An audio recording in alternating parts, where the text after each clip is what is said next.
2 diabetes, discusses her treatment with a behavioral therapist. After 18 months of poor control, she explores the possibility of behavioral change. Hi, Elizabeth. I'm Bill Miller, and your doctor asked me to talk to you a bit about your diabetes. And I don't know too much about your situation, so it would help me first just to learn a little bit about when you were diagnosed and what you've been doing so far. Mm-hmm. So how long ago did you learn that you have diabetes? It was 18 months ago. A year and a half, okay. Mm-hmm. So you've had some time to let that news settle in at least. It's quite a shock in the beginning. Yes, it was. Yeah. I was surprised. Yeah, so you didn't expect it. No. And might not have been feeling any symptoms. Have you felt anything related to diabetes that the doctor has pointed out to you? Well, he pointed out some pretty horrible things, and no, I'm not having any of those symptoms, thank goodness. What did he point out to you? Well, that I might go blind, or my kidneys might fail, or my legs might have to be amputated, or something like that. So he was talking to you about the really long-term effects, yeah. Mm-hmm. But let's face it, Bill. You know, I'm fine. I'm really. I know that there's some problems there, but I think I'll be fine. You're feeling good. I'm feeling really good. That's great. That's great. So you've been quite healthy. Mm-hmm. Yes. And probably like to stay that way. Oh, I do. Yeah. Yes. Yeah. I think a lot of it's attitude. Don't you? Don't you think positive attitude really makes a difference? I think it is important. It is important. Yeah. And there are certain things that you can do that are helpful in keeping your blood sugar under control. And that's probably the most important thing for your long-term health, to see that your blood sugar levels stay low. That's what he says. Yeah. Mm-hmm. Well, I don't want to lecture you, and I certainly don't want to tell you things you already know. And so I'm really, in the beginning, trying to understand what you know already and what you've been doing so far. And just to talk about that and see if there is anything else that you could do and want to do to keep your blood sugar under control. And I don't know the answer to that. And it ultimately is your choice, so it's not a choice I can make for you. So at the moment, I'm just trying to get a sense of how's life going for you? What have you been trying so far? And what's been your experience in trying to keep your blood sugar level down? You know, I'm really a nice person, but I'm so irritated about this whole thing. For the last 18 months, you know, I have to ask, I'm not about to ask my daughter-in-laws and my daughters and my sons to change what they have on the menu because I'm there. It's too embarrassing. Mm-hmm. So I don't want to do that. And we go out and my husband says, oh, she can't have sugar, she can't have sugar. I just die. I don't want people to know that. Uh-huh. And it's embarrassing. You know, people look at me like there's something really wrong with me. And I don't think there's anything wrong with me because really, I feel quite well. I do feel quite. And can I ask you a question? Of course. I think a lot of this comes about because the medical society now the knowledge has just grown in leaps and bounds.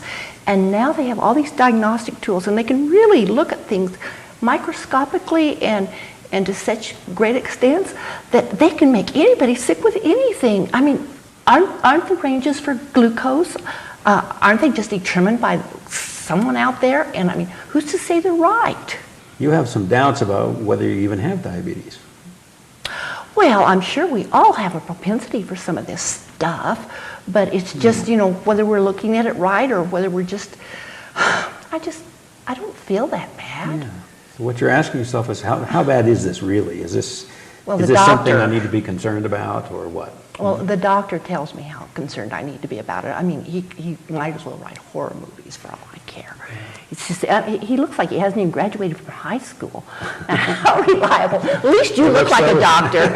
Thank you for that. Those doctors look pretty young these days, don't yeah, they? They do. Yeah. So I don't know. I know I'm just being really emotional about this, and I'm sorry, but it's been... No one seems to really understand, and I'm not so sure I understand either. Yeah, but it's hard, and the embarrassing thing is particularly an issue for you. Yeah. And when someone else says, "Oh, she can't have this," that's really off-putting.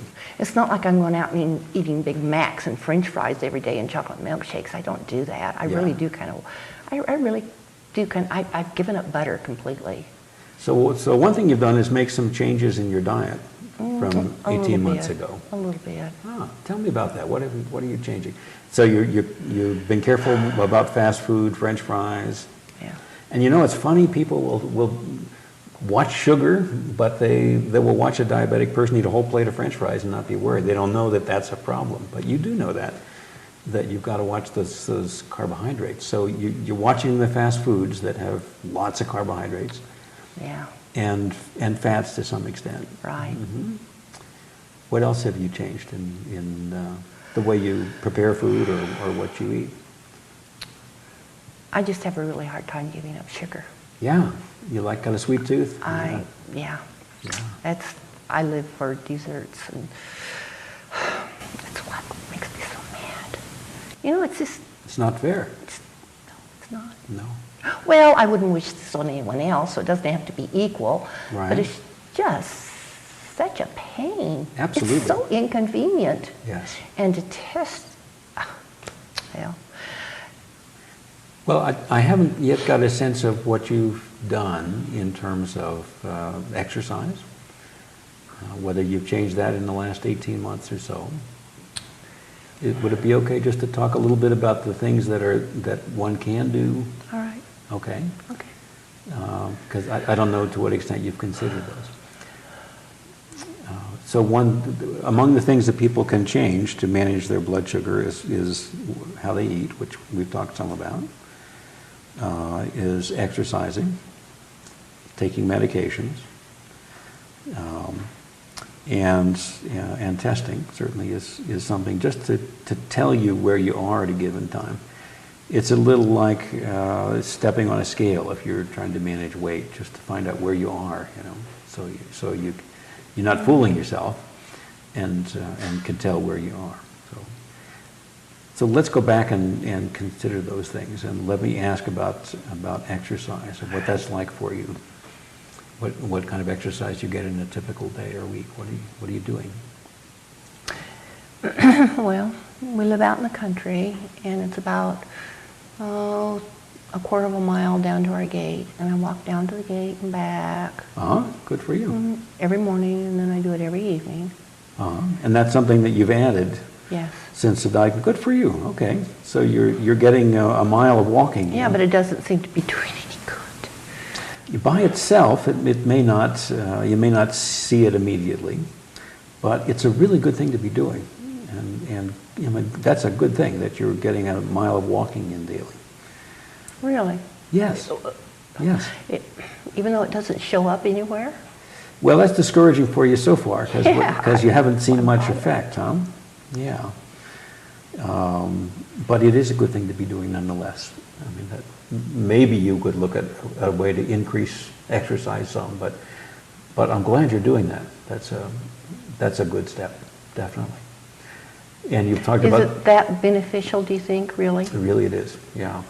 So how beneficial is exercise? No, now, we're just going to ignore my primary physician because he says everything is related to exercise and diet. And he says more exercise and diet and people would control all sorts of illnesses and diseases. So just discounting him, he doesn't exist. How important is exercise to me? Would you like me to tell you how it's working with diabetes? Yes. Yeah. With type 2 diabetes, what's going on is your body is becoming insensitive to insulin. So you're probably still making, you must be still making insulin, but your body becomes resistant to it and just doesn't respond quite so well. Exercise addresses that problem. It decreases insulin resistance, or it lets the insulin that you have and are making naturally work a little better. So every time you exercise, you're making a contribution. You're putting a deposit into that bank, basically, of helping your body use the insulin you already have so that you don't have to start injecting insulin. Really? Mm-hmm. Yeah. So that's a place where exercise can make a difference. And the more exercise you can do, the more you're helping your body to use the natural insulin that you already have in your body. So are you saying if I increase my exercise some, it might make a difference? Yes, I think it might. Yeah. That's something that you can do, that you have control over. that affects insulin resistance. It makes it easier for your body to use the insulin you're already making. So that's why, one reason why exercise is important. It's also important because people with diabetes have more risk of heart disease and heart attacks, and exercise is good for that also. So keeping fit in terms of your cardiovascular system is good just because it's decreasing your risk of having problems with the heart as well. So let me ask you a question. Just walking to the gate and back, say I do it at noon now, if I'm at home, 3 times a day or even 4 times a day. I thought when he kept saying exercise, I had to go to a gym and spend like an hour in the gym lifting weights and doing all that cardiovascular stuff. And there's just no way I can do that because I live 60 miles away. Yes. So you're just saying this little bit of walking will make a difference? You know, what you've done is very good because you found a way to fit it into your daily routine, and that's the kind of exercise that you can really do. I mean, don't pick out something that you're not going to want to maintain. Pick out something that is fun, is enjoyable, is just a part of the routine day, and you build it right into your life. That's the kind of exercise that sticks. The problem is I am a carbohydrate junkie. Yeah. I always have. Probably that's why I'm in the condition I'm in, huh? I just don't know how I can give up anymore. I just don't know.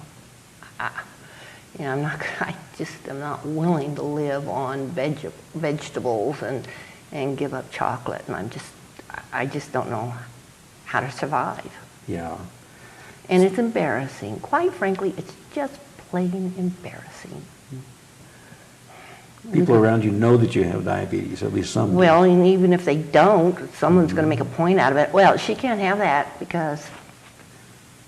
So I'm wondering about that. You know, I can't, that thought that it's just, you know, I'm not allowed, I'm not permitted to have it. And of course it makes you mad. That's human nature, sure, yeah. And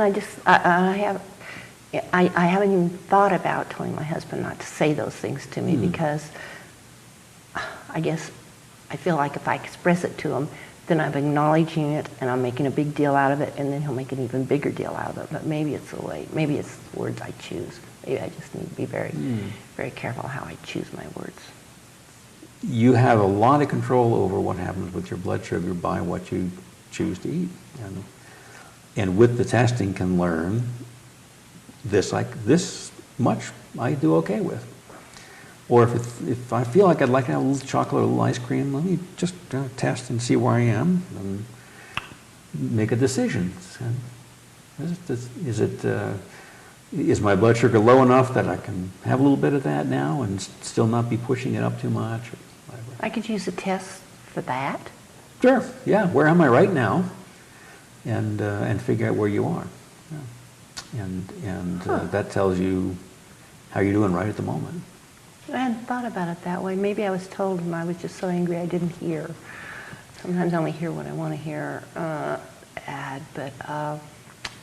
Well, it's so many changes. When you're diagnosed with diabetes, it's a shock, first of all. It makes you angry. And then also, all these things you're supposed to change. Change is not easy. We get used to doing things the way we do them.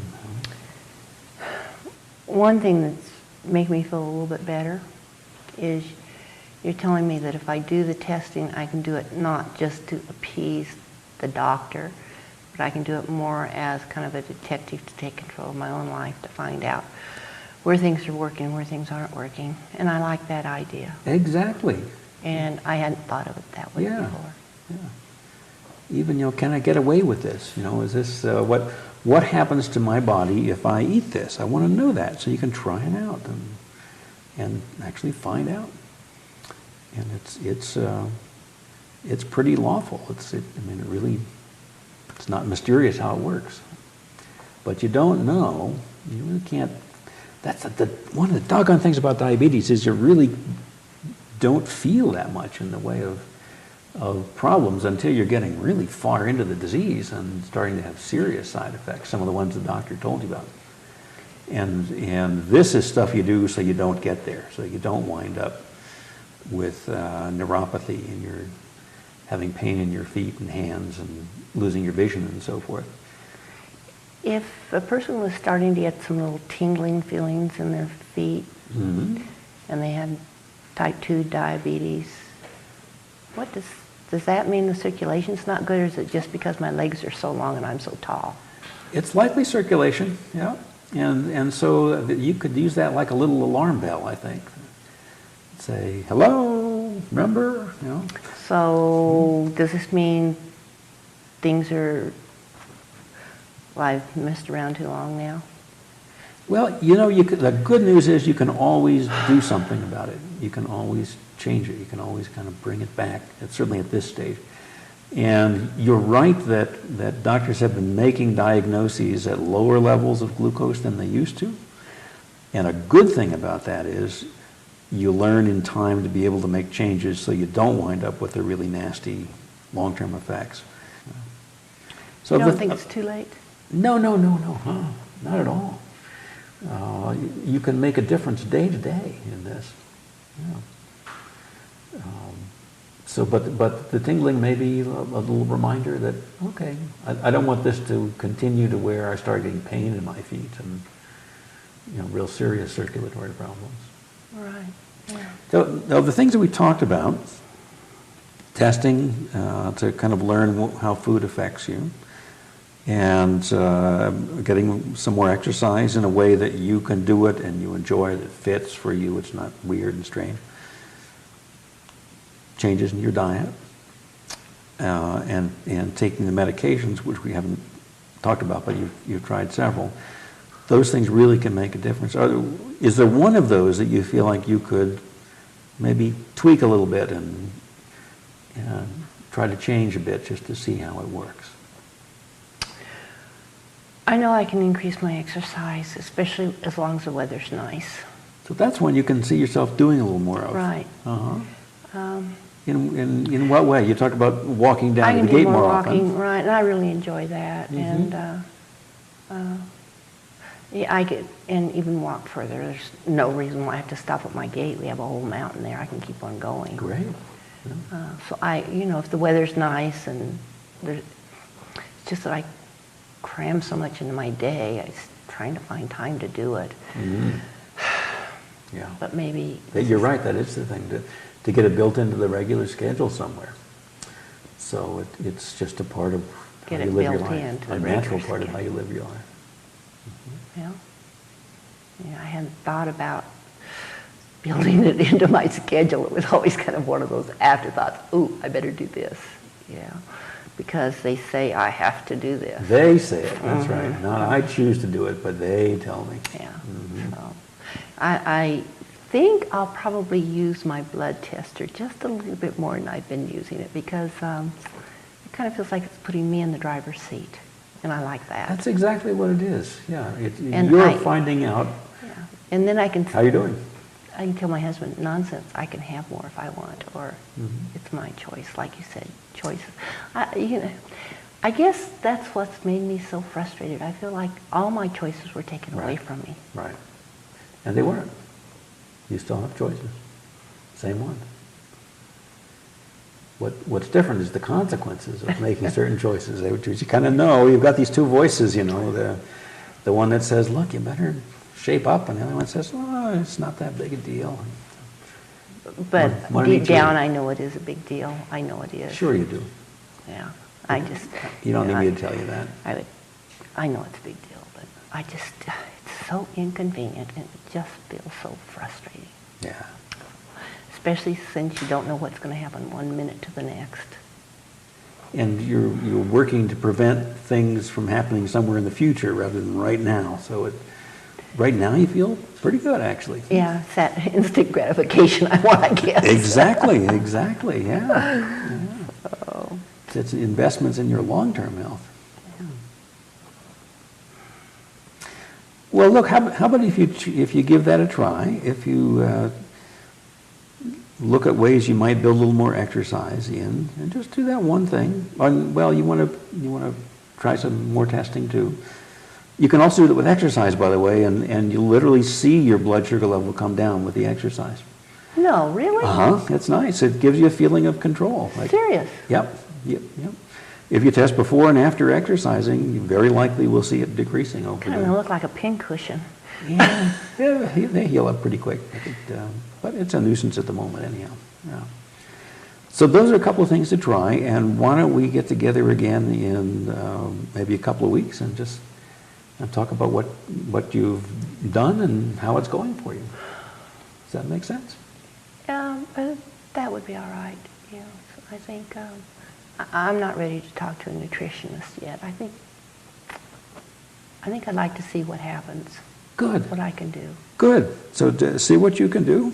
Those are things you have control over, things you can try, and we'll see how those are going. In the previous vignette, the provider used several key strategies of motivational interviewing, including using a non-judgmental approach and supporting self-efficacy. Although the client expresses a great deal of ambivalence about changing her behaviors and shows limited acceptance of her diagnosis, the provider uses a non-judgmental approach, accepts her at her current readiness level, and does not warn, threaten, or judge her. The provider also supports self-efficacy by communicating to the client that it is her decision whether or not she wants to change, and reminding her of the control that she does have in the choices that she makes in her day-to-day activities.